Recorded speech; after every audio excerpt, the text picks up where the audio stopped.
Boa noite, Nação Colorada. Começando o Cabeça Vermelha Podcast, o programa mais colorado de todos. Meu nome é Gabriel Ciro Show e eu tô aqui com meu grande amigo Yuri Conrad. Fala, Nação Colorada, como é que tá a semana? Semaninha maravilhosa, né? Maravilhosa essa semana. Deus o livre. Eu só sorri essa semana. Eu também. Mas ainda que a gente já esteja nesse ritmo de festa, a gente tem um joguinho agora no fim de semana, né? Tem um joguinho no finalzinho de semana e a gente precisa, não digo precisa vencer, porque a gente vai jogar contra o líder do campeonato, que tá fazendo uma campanha excelentíssima, né?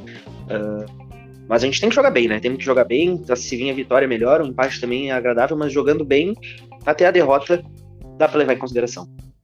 Cara, eu acho que o mental ali dos jogadores vai estar meio... Como é que eu posso dizer? Vai estar de ressaca?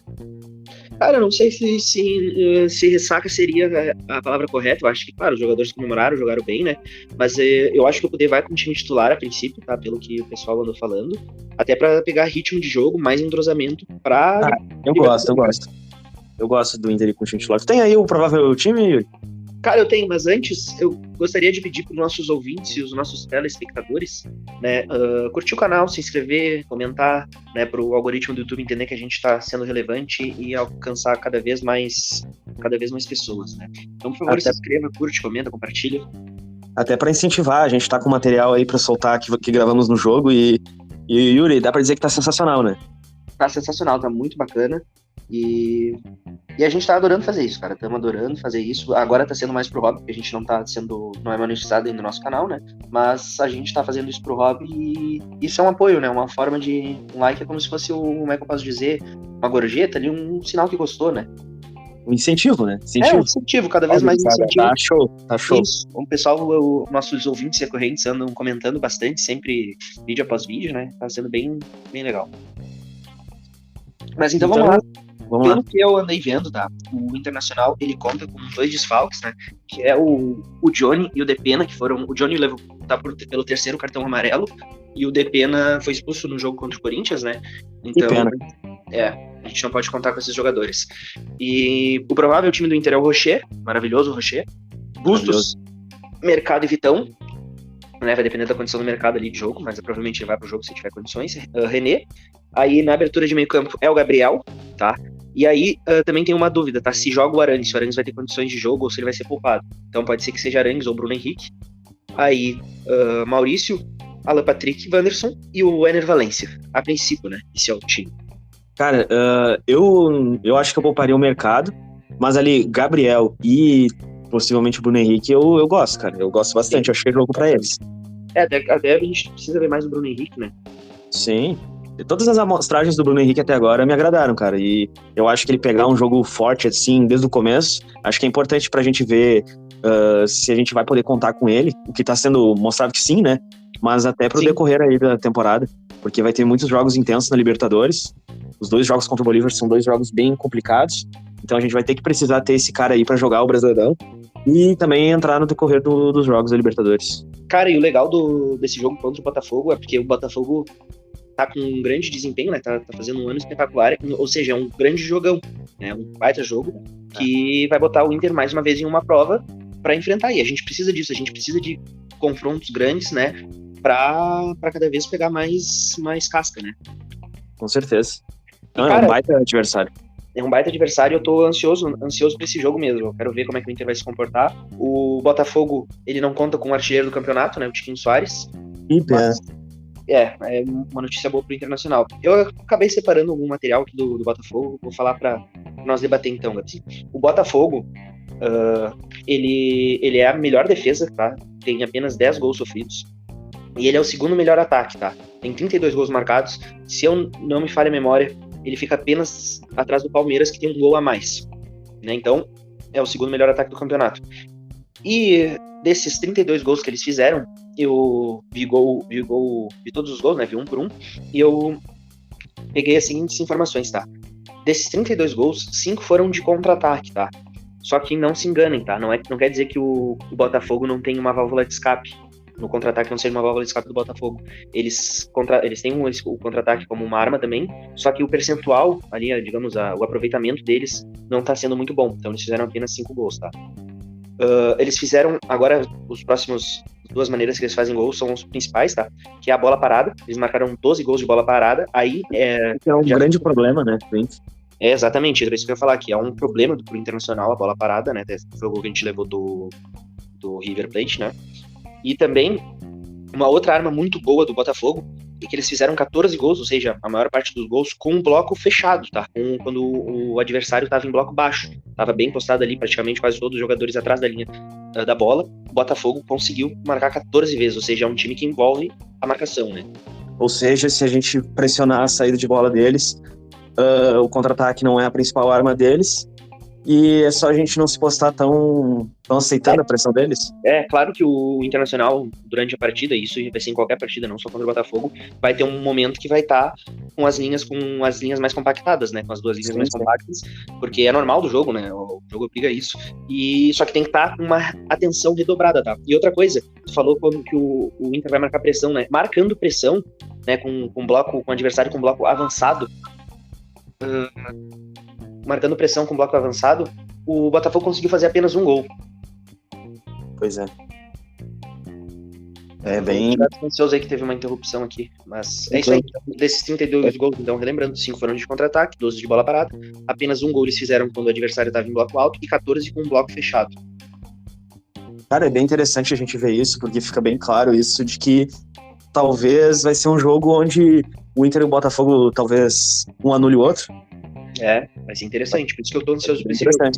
E, cara, claro que o Tiquinho Soares não vai jogar, né? Mas provavelmente o substituto que vai jogar no lugar do Tiquinho Soares, provavelmente ele vai fazer uma movimentação parecida, porque, querendo ou não, é o estilo de jogo do Botafogo, né? Eu acabei analisando o Tiquinho Soares e seguinte, tá? O Tiquinho Soares é o principal jogador dele, é o artilheiro, e ele tem uma movimentação muito interessante em 3 tipos de situações, tá? Quando o Botafogo tá com a bola dominada ali no meio de campo, tanto com ponta, lateral ou os próprios meios, né? E eles vão pra jogada individual, vão pro enfrentamento 1-1 e puxando pro meio principalmente, o Tiquinho Soares ele sai, né? Que ele fica espetado lá com os 2 zagueiros, travando os 2 zagueiros na linha, né? Ele abandona ali o ponto de referência lá na frente e se aproxima para criar uma opção de passe para esse jogador que tá ali construindo a jogada por meio, né? Para criar uma opção de passe para de repente fazer uma tabela ou dominar essa bola, inverter o jogo ou procurar um outro jogador fazendo uma ultrapassagem, né? Então ele sai daquela referência e se aproxima para fazer, para virar uma opção de passe. E, ou seja, é uma das maneiras que o Botafogo faz gol com o bloco quando o adversário tá em bloco baixo. É bem interessante esses dados que tu trouxe, cara. Eu acho que o Inter, então, ele vai ter que manter a postura que ele teve. Eu gosto de pensar mais no jogo, talvez, contra o Bragantino, que também é um adversário que tem um estilo de jogo muito parecido com o do Botafogo, que é parecido com o do Inter também. Sim. Onde realmente aconteceu isso, sabe? O Inter foi pra cima, o Bragantino foi pra cima e a gente meio que se anulou em campo. Agora a gente tá meio que enfrentando a mesma situação, assim, parecida, só que com um adversário mais forte, mas também com o Inter mais preparado. Então é um bom jogo pra gente ver a evolução do time. Isso. Como um time mesmo. Né? E outra movimentação também que o Tiquinho Soares faz que é interessante, tá? Sabe quando a bola tá ali entre o meio campo e a grande área ali, que é no caso o ponto de criação de jogada ali, que o jogador que tem a posse de bola, ele tem mais, no caso, mais liberdade para pensar o que vai fazer, se recua, se tenta um passe entre linhas, enfim. Normalmente essa bola, eles tentam um chuveirinho na área buscando a segunda trave, ou seja, o Tiquinho Soares tenta se posicionar na segunda trave. A segunda trave tem algum problema, assim, do Inter, meio que crônico na bola parada. Na primeira trave o Inter até se garante bem, né? Consegue afastar, mas na segunda, ali falta uma atenção de marcação. Eu não sei se quem que vai ser o jogador que provavelmente vai buscar o segundo poste, né? Se vai ser o jogador que vai entrar no lugar do Tiquinho Soares, mas provavelmente quando a bola estiver ali digamos, um pouquinho antes da intermediária e for um cruzamento, esse cruzamento ele é normalmente, na maioria das vezes, buscando o segundo poste, né? E outra coisa, quando o Botafogo ganha a linha de fundo, tá? Ganha a linha de fundo e vai para um cruzamento, esse cruzamento normalmente é para trás. E o Tiquinho Soares daí, em vez de se posicionar na segunda trave, ele se posiciona na marca do pênalti para tentar para pegar essa bola de frente, né? Então é 2 coisas que o Inter tem que abrir o olho. Pois é, cara. E sem o Tiquinho Soares, tu tem aí quem pode ser o substituto? Cara, eu vou ser bem sério pra vocês, eu não vi ali, eu até até tava fazendo essa análise, eu não cheguei a ver quem que pode ser o substituto do Tiquinho Soares, né? Mas uma coisa que eu vi é como o meio de campo deles, cara, o triângulo ali, é o Marlon Freitas, o Tietê e o Eduardo, só que eles se movimentam bastante, tá? Então, o 4-3-3 original da formação do Botafogo, eles acabam se moldando conforme o bloco que eles estão. Se eles estão em bloco alto, bloco médio ou bloco baixo. Em bloco alto, fica um 4-4-2, em que o Eduardo, ele faz uma linha daí com um atacante, para pressionar os zagueiros, né? E o Tietê e o Marlon Freitas, eles fazem uma linha com os dois pontas. Conforme o adversário vai avançando, e daí o Botafogo fica em bloco médio, a formação deles fica um 4-1-4-1, na linha com os 4 defensores. Aí o Marlon fica entre as linhas, né? E o Tietê e o Eduardo formam uma linha com os dois pontas, e daí o Tiquinho Soares mais na frente. E quando as linhas do Botafogo estão mais compactas, que eles estão defendendo ali o seu gol, que eles chamam de bloco baixo, né? Aí fica um 4-2-3-1, uma linha de 4 defensores, né? Aí o Tietê e o Marlon Freitas fazem a linha de 2 volantes, né? O Tietê mais pela direita e o Marlon mais pra esquerda, né? Porque o Tietê que dá esse primeiro combate. E daí o Eduardo faz uma linha de 3 com os dois pontas e o Tietê e o Tiquinho Soares mais na frente, né? Então, eles se movimentam bastante, formando várias formações durante o jogo, né? Claro que o Inter também faz isso, né? Pois é. E os jogadores do Botafogo, eles parecem entender muito bem esse esquema tático. É impressionante. Que eu acho que já tá muito na cabeça deles, né? Eles pegaram certinho, até tanto que passaram como é que é o nome do primeiro treinador deles? O Luiz Castro, e agora o Bruno Lage. Aí teve o interino também, que praticamente não mudou o esquema tático, e o Bruno Lage, claro, fez suas alterações, mas é um estilo de jogo muito parecido com... É muito parecido. É um projeto, né, cara? Sim, é um projeto. E, cara... Então, além disso aí, os laterais também apoiam bastante, né? Que eles, quando o jogo tá bem trucado, que eles não estão conseguindo construir a jogada ali no meio e o chuveirinho não tá funcionando, eles tentam a ultrapassagem dos laterais ou as diagonais do meio campo ali, tanto do Eduardo, como do Tietê, como do Marlon Freitas, pra ganhar a linha de fundo, né? É um time bem... Só que, cara, eu vi uma fragilidade também do Botafogo, que seria interessante o Inter explorar essa fragilidade do Botafogo. Qual seria? É o seguinte, ó. O lateral... ele abandona a linha e acompanha os pontas, quando os pontas puxam para o meio, às vezes tentando uma movimentação para criar uma linha de passe, ou até conduzindo a bola. Eles abandonam essa linha e vão onde o ponta está indo. Ou seja, se o Inter tentar invadir o bloco para dentro, né, com ponta, atraindo a atenção dos jogadores do Botafogo, e alguém atacar as costas do lateral que acompanha esse ponta, a gente consegue ganhar a linha de fundo e de repente fazer um cruzamento, alguma coisa. É uma alternativa bem interessante. Porque... E lembra bastante assim, porque a gente tem o Inter ali que ele se articula ofensivamente com a linha de 3 na defesa e o time avançando, com os dois centroavantes, um puxando para um lado e outro entrando pelo meio. Então, cara, tu conseguiu achar uma jogada que o Inter pode explorar no estilo que o Inter já usa, né? No caso, por exemplo, o Bustos, que seria o nosso ponta direita, e o Wanderson, que seria o nosso ponta esquerda, né? Eles não ficam tão na ponta, eles tentar se movimentar para o meio para receber um passe ali, daqui a pouco fazer uma triangulação, uma troca de passes rápido, e o René fazer uma ultrapassagem, né? Ou até como o Valencia jogou nas costas do Casco contra o River. Sim, porque o lateral dele sempre acompanha o ponta quando o ponta vai pro meio, entendeu? Então é jogar o fundo. É explorar isso aí e tentar um lançamento, né? Não aquele passe no pé, mas aquela enfiada de bola pro jogador passar correndo ali e no fundo e tentar um cruzamento, fazer alguma coisa, né? Mas é uma boa jogada ali que, querendo ou não, o estilo de marcação do Botafogo acaba gerando esse espaço, né? E vai ser um jogão. Vai ser um jogão. Cara, tu conseguiu me deixar mais ansioso ainda pro jogo. Porque vai botar o Inter a teste, né? O Inter precisa disso, precisa de teste. Por isso que eu falei, não precisa sair com a vitória de lá, porque a gente vai estar enfrentando o líder do campeonato que tem a melhor campanha e tá muito bem montado, muito bem treinado, né? Mas o Inter jogando bem, cara, nos dá esperança, né? Nos dá esperança. Com certeza. Já contra o River já nos deu uma esperança gigantesca, né? E é o teste mesmo pra ver a evolução do time, cara. E você tem mais alguma coisa pra falar sobre esse jogo? Você tem mais algum dado? Ou a gente pode continuar no próximo assunto? Cara, acho que podemos continuar pra render bastante o programa, né? Do Botafogo, bem dizer o que eu separei foi isso. Não sei o time que o Botafogo vai entrar em campo, no caso, né? Mas provavelmente vai ser o que vem entrando ultimamente, porque eles se revezam bastante também, né? Os pontas jogam um jogo outro jogo outro, né? Sim, com certeza. Tá, então vamos seguir, porque o Inter, ele tá... É que assim, ó, time com dinheiro é outra coisa, né, Yuri? Time com dinheiro vai lá, contrata... Uma boa bolada agora nos cofres colorados, né? Pois é. E o Inter trouxe o Hugo Malo, jogador lateral direito, espanhol de 32 anos, e tá livre, né? Tá livre no mercado.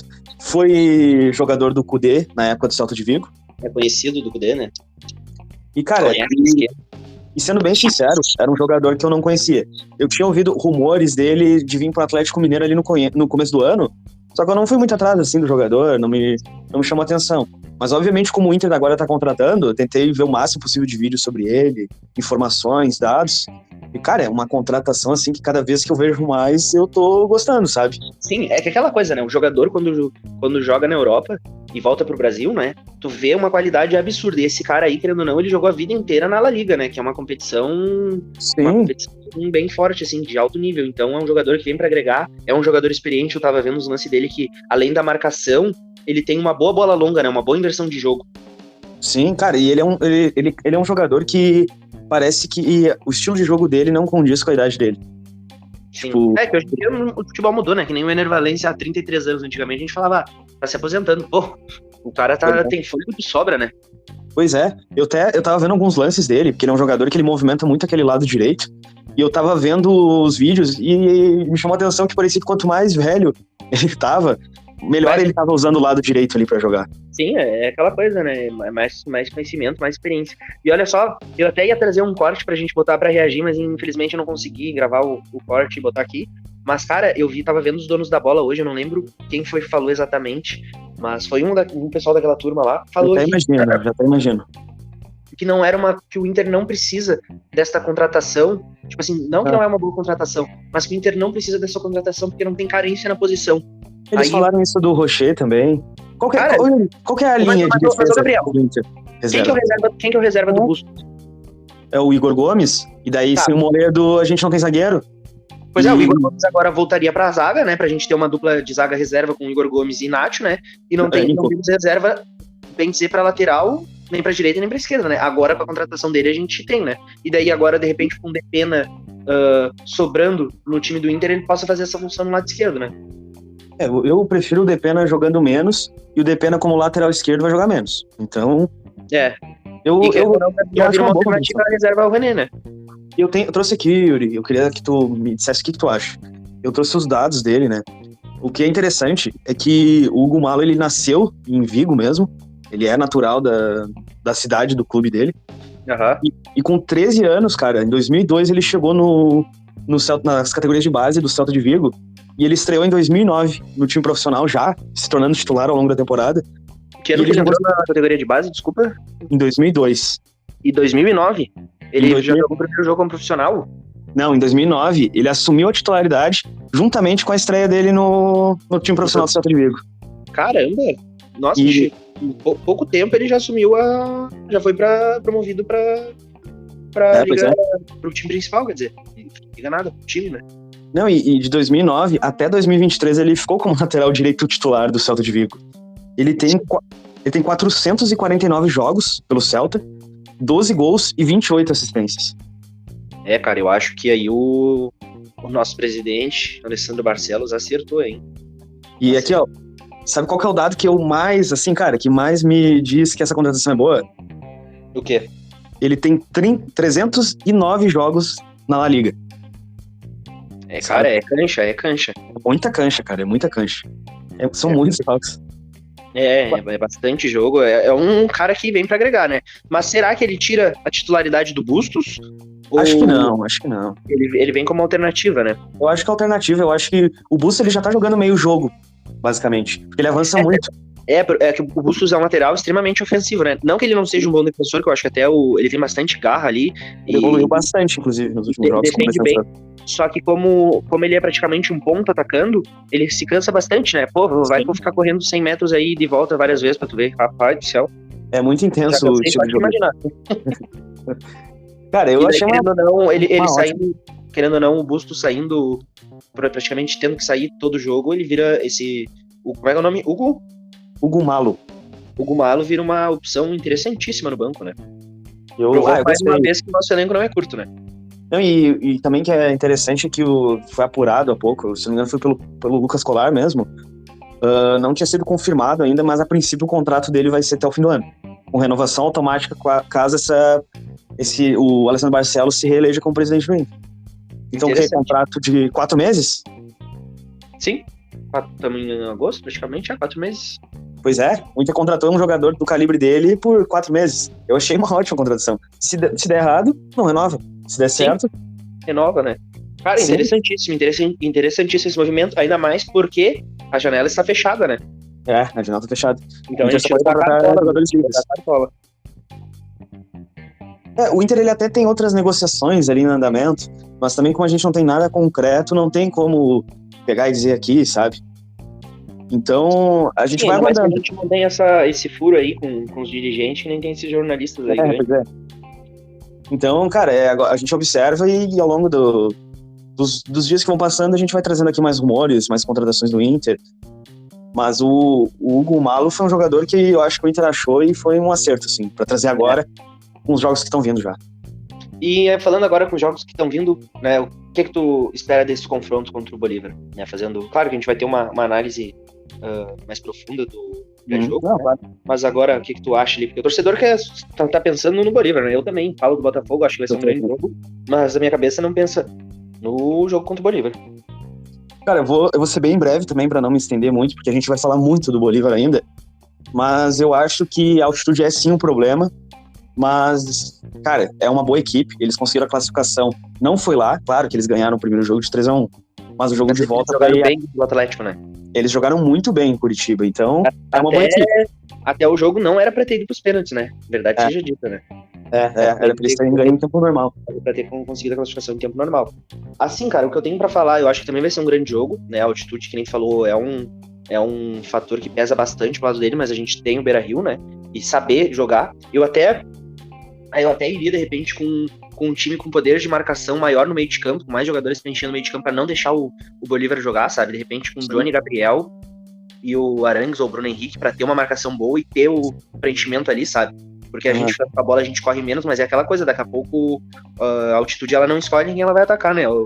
Pode ser que um jogador aí que tem um fôlego bom, que a gente não quer que saia do time, sinta lá, né? Não dá pra saber quem que a altitude vai escolher sentir. Normalmente sempre tem alguém que sente, né? É verdade. Eu lembro do Anderson, né? Com oxigênio. Lá contra o The Strongest, né? Isso, E, cara, uma coisa que eu queria falar, assim, ó, eu já vi muita gente, tanto repórter quanto torcedores, enfim, né? Eu sei que é uma empolgação, porque diante da atuação do River foi um espetáculo, foi um jogo perfeito, né? Todo mundo jogou bem. Pra mim, acho que não teve nenhum jogador abaixo de nota 8. Mas eu acho que, assim, ó, vamos com calma. O pessoal já tava pensando de repente, uma possível final contra quem, ou numa semifinal contra o Olímpia, o Fluminense. Eu acho que, assim, ó, um jogo de cada vez, né? Tinha muita gente que já tava dando derrota contra o River e agora já estão cantando vitória contra o Bolívar. Eu acho que não é assim, ó. Passinho de cada vez, né? Pô, a gente passou contra o River, tirou uma pedra do sapato, mas não vamos pensar na pedra lá na frente que vai estar no nosso sapato, vamos pensar na pedra que tá agora, entendeu? É concentração máxima pra esse jogo. Depois a gente vê o outro jogo, depois a gente vê se vai ser River, se vai ser River, não desculpa, se vai ser Fluminense, se vai ser Olímpia, mas primeiro agora o foco é total contra o Bolívar, não vamos sair cantando de galo porque é um time fraco, que não é bem assim, sabe? Não, e outra, não é que é ter medo, é respeito, né? Respeito é diferente de medo. Respeito. Tem que estudar e tem que levar em consideração que do outro lado tem um time forte, porque se a gente teve competência pra chegar nas quartas de final da Libertadores, eles também tiveram. Não, e detalhe, eles são fortes em casa, que nem o River era forte no Monumental, entende? Então não vamos sair pensando, já tá passado, claro que a gente poderia ter pegado um outro time mais forte nas quartas, que o Bolívar, digamos assim, teoricamente é o time mais fraco, né? Por exemplo, se a gente pegasse o Fluminense ou o Olímpia, enfim, já logo nas quartas, mas não vamos contar já garantido que estamos na semi, é jogo a jogo. Não podemos perder o foco. O foco agora é Bolívar, não é semifinal. Semifinal a gente só vai ver depois. Agora é quartas de final e é o foco. Mais alguma coisa pra finalizar, Yuri? Não, só dizer que eu tô muito feliz e é o Internacional, cara. É o Internacional. Cara, que atmosfera que tava lá no Beira-Rio terça-feira, né? E, cara, eu tô louco pra gente soltar lá o vídeo, que eu tenho certeza que o pessoal vai adorar. E então não esqueçam, de novo, de se inscrever, de ativar o sininho pra receber a notificação. Chegou até o final do vídeo já, por favor, né? Dê o nosso like aí pra nos motivar cada vez mais. E agora, antes de finalizar, Yuri, placar e o autor dos gols de Botafogo e Inter. Cara, com a minha confiança que eu vou de 2-1 pro Internacional. gols de Ener Valencia e Maurício. Cara, no meu caso eu já não tô... Não é que eu não estou tão otimista, mas eu tô um pouco mais pé no chão. Eu acredito num 2-2, num jogo bem forte, assim, do Inter, bem físico, mas eu acho que o Inter vai conseguir sair bem jogando lá e isso vai surpreender o Botafogo, que vai obrigar a jogar mais, sabe? Talvez o Inter comece ganhando. Então eu acho que vai ter gol do... Cara, deixa eu pensar. Tu falou que eles são ruins no contra-ataque. Vai ter um gol do Valência, tá? Contra-ataque puxado pelo Wanderson. Cara, eu acho que eu vou que nem tu, mano. Porque pra mim veio a luz aqui de um gol do Maurício, assim, naquela bola que é aquele toquezinho rápido do Inter. Uhum. O Maurício entrando na área já batendo. Consigo visualizar essa imagem na minha cabeça. Mas, cara, eu te falar que eu não tô nem confiante. Tipo assim, claro, porque a confiança aumentou contra o jogo contra o River, né? Mas eu acho que é mais por causa que ano passado a gente tava jogando fino, fez uma partida excelente e o Botafogo ganhou da gente, né? Em casa aqui no Beira-Rio. E eu acho que esse ano vai ser ao contrário. O Botafogo vai fazer uma grande partida, assim como o Internacional, mas não vai dar pra eles. 2-1. Então tá, 2-1. Então vamos encerrando aqui mais um episódio. Quero mandar um abraço a todos aí que escutaram a gente. E é isso. Mais alguma coisa, Yuri? É o Inter. É o Inter, não tem, né? Não tem. E é o Inter classificado nas quartas de final da Copa Libertadores da América de 2023. Onde muitos queriam estar. Onde muitos queriam estar. Mas eles estão no Twitter. Então, é isso. Boa noite. Boa noite. Um beijo a todos. Não se esqueça, curta, comenta, compartilhe e se inscreva no canal.